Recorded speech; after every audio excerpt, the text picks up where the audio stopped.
Halo, berjumpa lagi dengan Udin Tunet, dan di video kali ini saya ingin melanjutkan sedikit tentang pembahasan cara menikmati sepak bola untuk seorang tunanetra.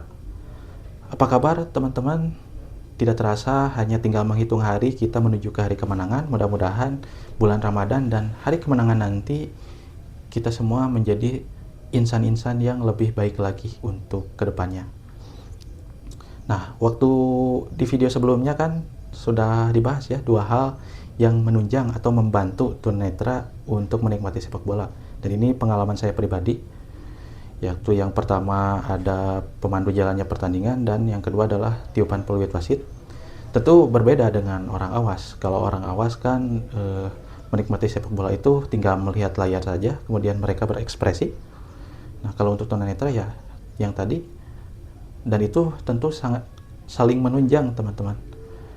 Karena begini, misalkan peluit wasit itu kan biasanya berbeda tuh.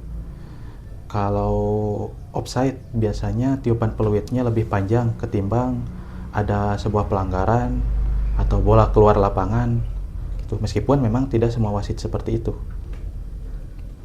Nah, tapi kan pelanggaran itu juga kan, kalau hanya mengandalkan tiupan peluit wasit juga kita tidak tahu pelanggarannya itu keras atau seperti apa.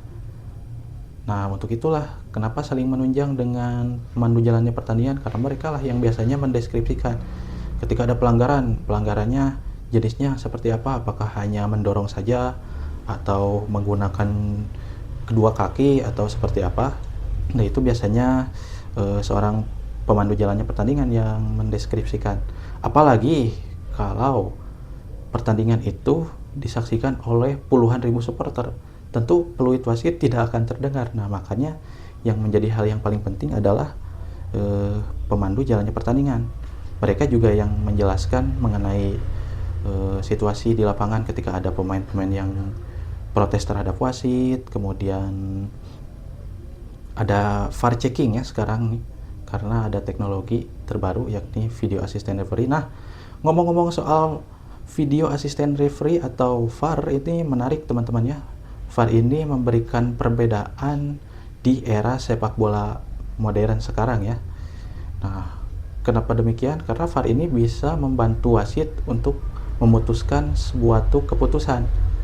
Ketika ada sebuah pelanggaran keras yang mungkin tidak terlihat, nah itu bisa dicek dengan VAR.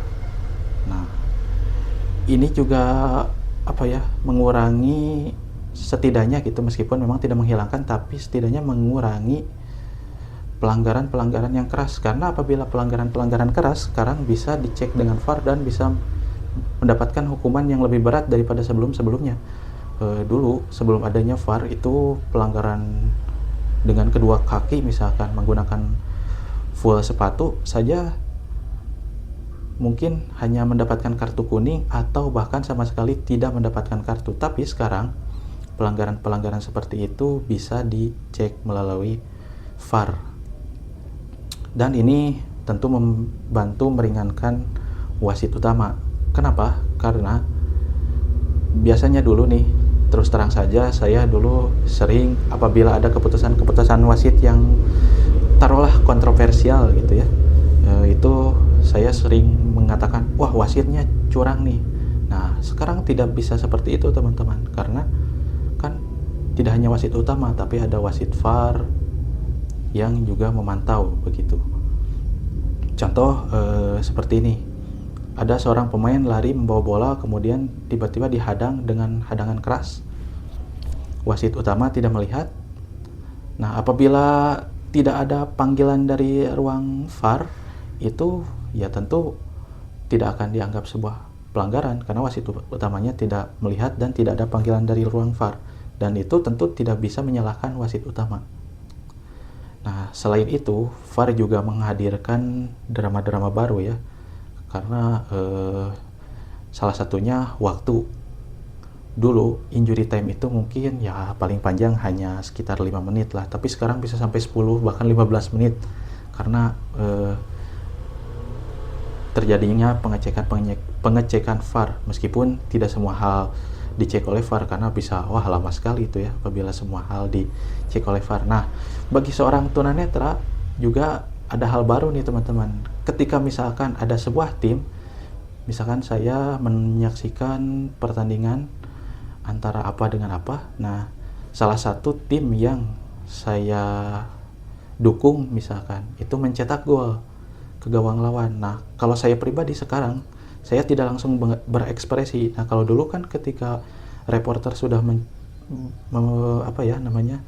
mengatakan gol dan wasit sudah mengesahkan, ya sudah sah gitu. Tapi kalau sekarang sebelum peluit pertanda kick off kembali dimulai, itu biasanya saya tidak akan berekspresi. Karena apa? Karena bisa saja ada hal-hal yang tidak terlihat oleh kita, atau ya tidak terlihat oleh pemandu jalannya pertandingan juga mungkin. Itu tiba-tiba ada VAR checking. Itu ya bagaimana ya kalau sudah berekspresi tapi ternyata golnya tidak jadi disahkan seperti itu. Nah, mungkin itu saja sedikit pembahasan untuk kali ini. Terima kasih bagi teman-teman yang sudah menonton. Sampai jumpa di video selanjutnya dan see you next time.